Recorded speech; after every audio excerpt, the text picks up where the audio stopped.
Hey everybody, it's Jason Blaha here, and today I want to talk to you guys about the worst spotting practices you see in the gym.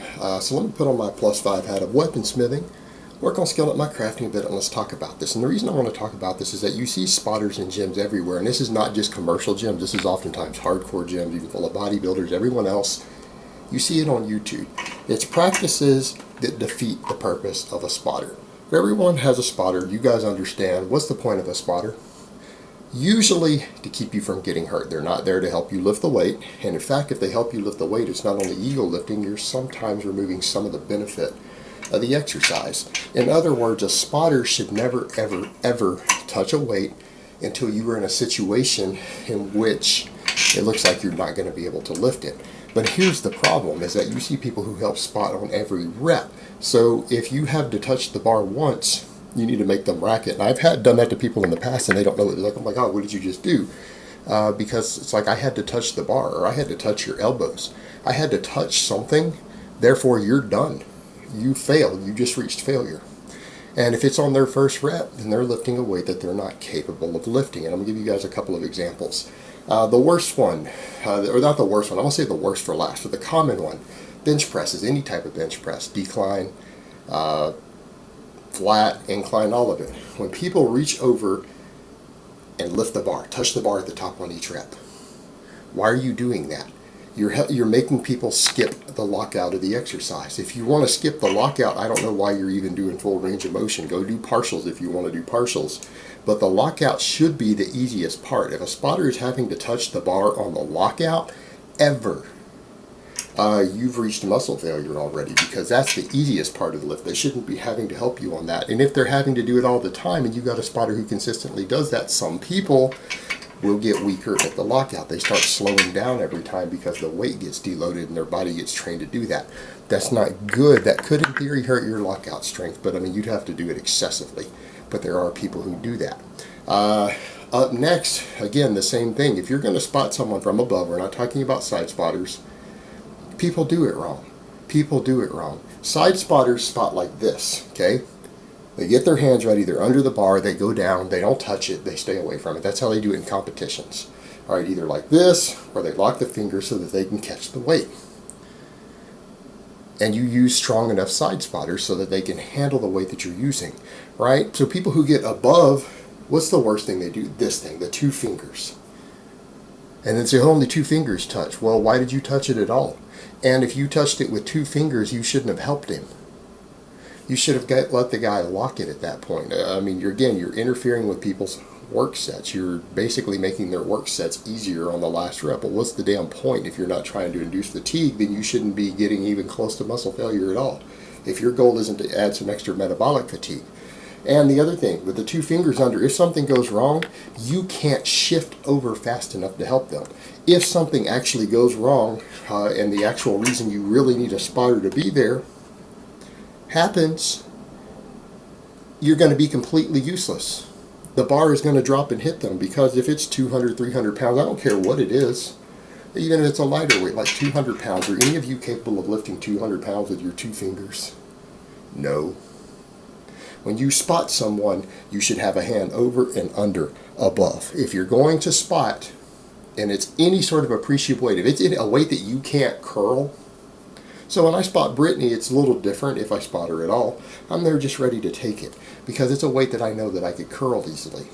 If it's more than you can curl, you're going to want to have a hand over and under the bar, not touching it, coming up and down. Why? So that you can catch the bar. If it starts to fall, or one of their arms shifts or something, you've got the bar, you can grab it, you can help them out. That's the entire point of having a spotter. That's the entire point of having a spotter. So if you're doing the 2 finger under thing, you're basically a jackass who's completely useless. You're there for their ego to help them lift 10 pounds off the last rep on an exercise. You're not actually spotting, you're helping them lift a little bit. All right, that's not what a spotter is for. A spotter's there to keep you from getting hurt. Dumbbell presses, that's a big one. The guys are like, well, I need the spotter to help me get the dumbbells in position. Why are you lifting dumbbells that you're so weak that your traps and back and hamstrings and everything won't let you sit down and put it into position? Like, why are you lifting dumbbells that heavy? Why are you lifting dumbbells that heavy? You shouldn't ever need a spotter for that. And if you do, you're probably strong, or not strong, you're weak and you're cheating on the exercise. You're probably doing partials or something. And again, everyone knows, who knows how to dumbbell press correctly, the hands should be pronated in unless you want to damage your shoulders or rip a pec like all that stupid stuff we saw with Devin Physique. And people say, well, this bodybuilder turns out like he knows. No, bodybuilders don't know anything. And any bodybuilder you see with the dumbbells way out like this is a jackass who's going to get hurt. So at which point you don't need a spotter, because you're going to get hurt eventually and ruin your ability to press anyway. So why bother with a spotter? Just go ahead and get hurt. But that's the problem. People are trying to get the dumbbells in a weird position. If you know how to do it correctly, and even if you wanted to do it that way, there's no reason you should ever need to press a dumbbell that you aren't strong enough to deadlift up, sit down with it on your knees, and kick them into position. All right, you should be able to kick those dumbbells into position and have them at the start, at the bottom, and the people say, well, wait a minute, that is really hard. I can't get it out of the bottom on the first rep. So in other words, you're not capable of doing even one rep with the full range of motion on an exercise you're trying to do. The whole point of a dumbbell press is the fact that you get stretch at the bottom. It's not equal load on each side. That's a myth. You can just as easily get unequal loading with a dumbbell as you can a barbell. It's not caused by different weight on each side. Because last time I checked, a pair of 45s on each side is balanced weight also. What makes you think it's any different with dumbbells? It's bad technique or grinding reps the wrong way that cause the weight to become imbalanced on a barbell. Dumbbells don't help there. The purpose of dumbbells is that they move freely and you can get a deeper stretch. So you're not strong enough to do the deeper stretch at the bottom, so why did you bother to use a dumbbell to begin with if you're not going to go all the way down? Just bench press. It's actually going to be a better exercise if you're not going to take advantage of the deeper stretch.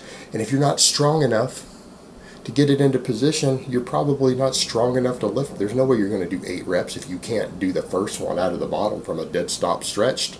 You're too weak. You're ego lifting. You're trying to lift a dumbbell. You're not actually capable of lifting. The other problem with that, what else do these side spotters do? They touch the elbows at the bottom.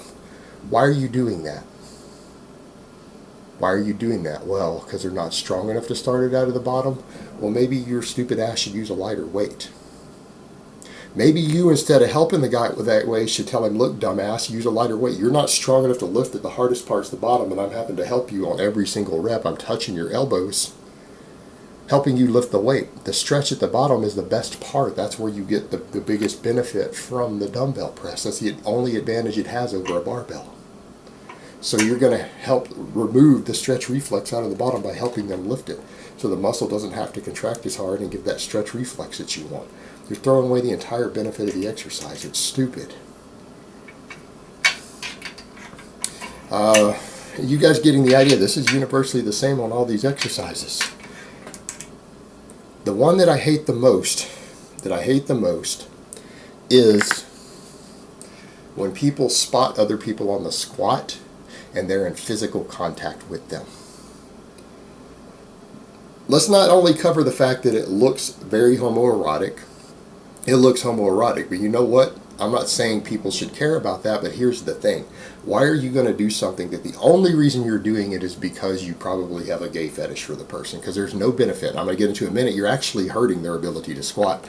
If you're in physical contact with the other person, where they put their hands on their chest and they're actually touching them and their dick is against their ass, the only reason bodybuilders do that is because they've got some repressed homosexual urges. There's no benefit. All you're actually hurting their workout, and you're putting them in danger doing this purely so that you can rub against another man's butt. That's the only reason to do it. And it looks gay. Everyone watching who's not part of the hardcore bodybuilding subculture who learned it from that thinks it's gay. They don't even do that in powerlifting meets. And we'll get to Olympic lifting in a minute too, because they don't use spotters at all. They don't even use racks to re-rack it in if things go wrong. And that's another topic in a second. But here's the thing. So you've got that people are doing because of the whole gay thing in bodybuilding, but it actually hurts your ability to lift. Number one, you're helping the guy lift. If you're physically behind a guy, you're helping them lift the weight. You're making it easier.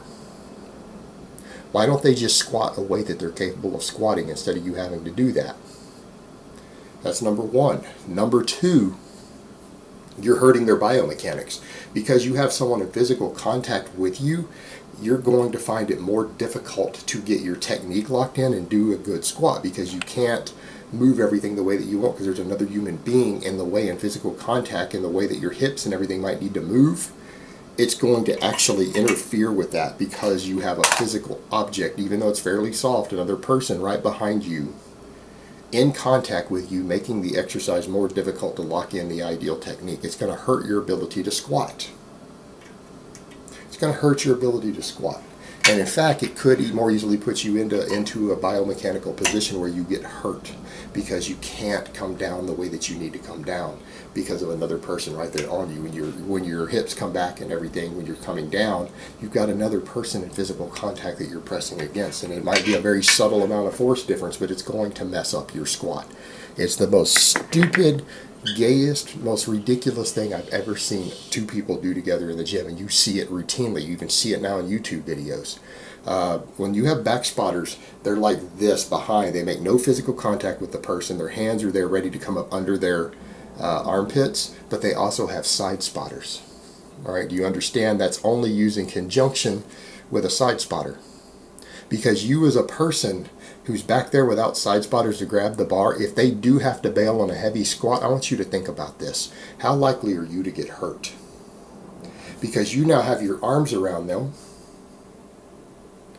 and if you get lucky, they have forward lean. But what happens if they don't? What if they come back and they fail, and they've got 400 pounds on the bar?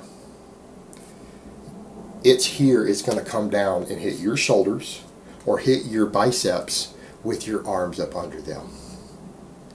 You're endangering not only the person doing it, but it's dangerous for you, because if something does go wrong, because you're not there to help them lift a weight, and that's the only reason people are doing this, to help them lift the weight so they can lift 50 more pounds than they're really capable of. If they actually really do fail with a fairly heavy weight, you are both going to get hurt. It's stupid. It's ridiculous. There's a couple of methods available for you to deal with squatting. Squat inside of a rack. Squat inside of a rack. If you don't have access to a rack, this isn't going to fly in commercial gyms, but you guys ever seen Olympic lifting gyms all around the world? How do they bail out of a squat? They drop it behind them. People say, what? You can't do that in a commercial gym, because the odds there's a jackass behind you is pretty high and you're going to hurt someone. But if you have access to your own equipment, or you are at any sort of serious gym, unless you are competing in powerlifting and need to use a low bar squat, the high bar squat is better overall for athletes. It's better for overall development. You're going to be more upright anyways. When you're back here, what a lot of Olympic lifters do, because they're trained to drop a weight to the floor when it gets too heavy. They do that because they do so much overhead work, all these snatches, jerks, push presses, things like that. They can usually drop the weight in front of them to the floor. They're used to having to do that, so they just drop the bar behind them. If the squat's going to go wrong, they drop the bar behind them and get out from under it. Bumper plates, rubber mats, it hits the ground, bounces up, and then comes back down. It might bounce a couple feet on the first drop.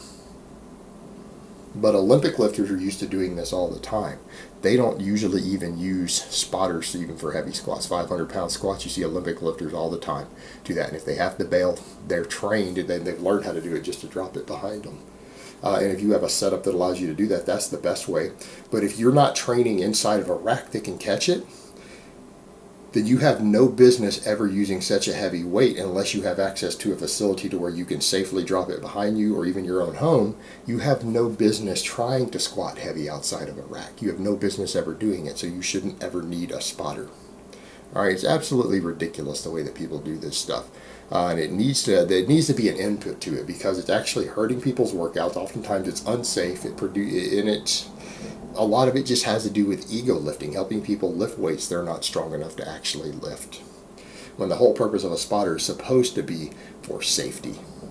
Alright guys, but that's really all I have to say on that today. I hope it's been informative, and I will talk to you guys next time.